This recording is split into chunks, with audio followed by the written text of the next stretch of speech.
غسل جنابت کی 4 بڑی غلطیاں اور غسل جنابت کے لیے کی جانے والی 4 بڑی غلط فہمیاں۔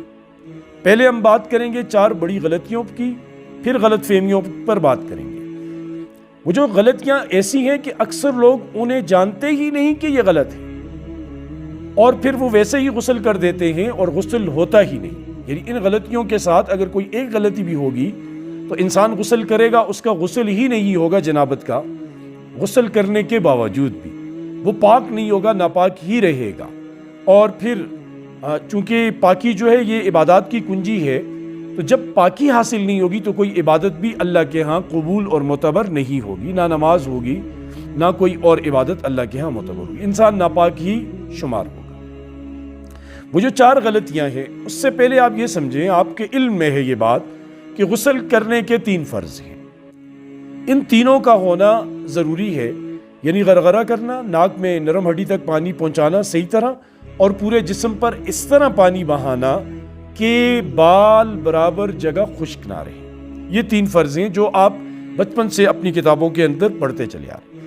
اب جو اسلام نے جو طریقہ بتایا ہے غسل جنابت کا، وہ یہ ہے کہ انسان سب سے پہلے ہاتھ دھوئے، ہاتھ دھونے کے بعد جس جگہ گندگی نجاست لگی ہے اسے دھو کر صاف کرے، استنجا کرے، پھر وضو کرے جس طرح وضو کیا جاتا ہے۔ یہ سنت عمل ہے کہ ہاتھ دھونا اور پورا وضو پاؤں دھونے تک۔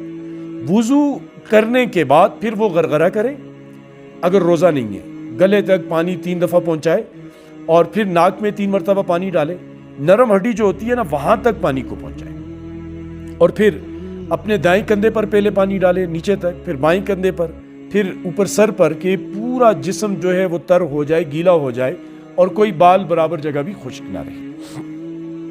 اب وہ جو غلطیاں ہیں، اب چونکہ یہ بات یہاں کی گئی کہ بال برابر جگہ بھی خشک نہ رہے، اگر کوئی بال برابر جگہ خشک ہوئی تو غسل نہیں ہوگا۔ پہلی جو بڑی غلطی کی جاتی ہے کہ ناک کے اندر جب پانی ڈالا جاتا ہے تو ناک میں جو سیال مادہ ہے، رینٹ ہے، وہ جم جاتی ہے، جسے بجے ہم کہتے ہیں ناک کے اندر، تو ان کو صاف کر کے ہٹانا ضروری ہوتا ہے۔ کچھ لوگ اگر بندہ کوئی غسل کر رہا ہے اور کرتے ہوئے وہ اس جمے ہوئے مادے کو نہیں ہٹاتا، ناک میں بس پانی کھینچ کر نرم ہڈی تک پہنچا کر غسل کر لیتا ہے، تو اس کی تہ میں پانی نہیں گیا، اس گند کے نیچے پانی نہیں گیا، جسم کو پانی نہیں پہنچا، لہذا غسل ہی نہیں ہوگا۔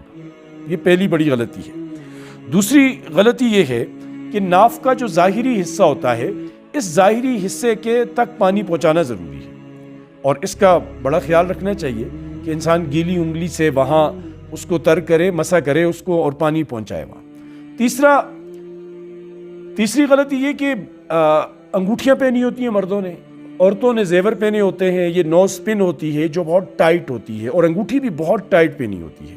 کچھ اور زیورات بھی ہوتے ہیں کہ جن کے نیچے پانی جانے کا سوال ہی نہیں پیدا ہوتا جب تک انہیں خوب ہلایا نہ جائے، جگہ سے حرکت نہ دی جائے۔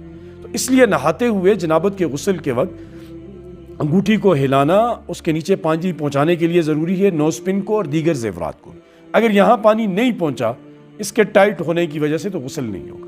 اگر بہت ٹائٹ ہے، ہلتی بھی نہیں ہے، تو پھر اس کو اتاریں، کٹوائیں، اور اپنے آپ کو اس گندگی سے پاک کریں۔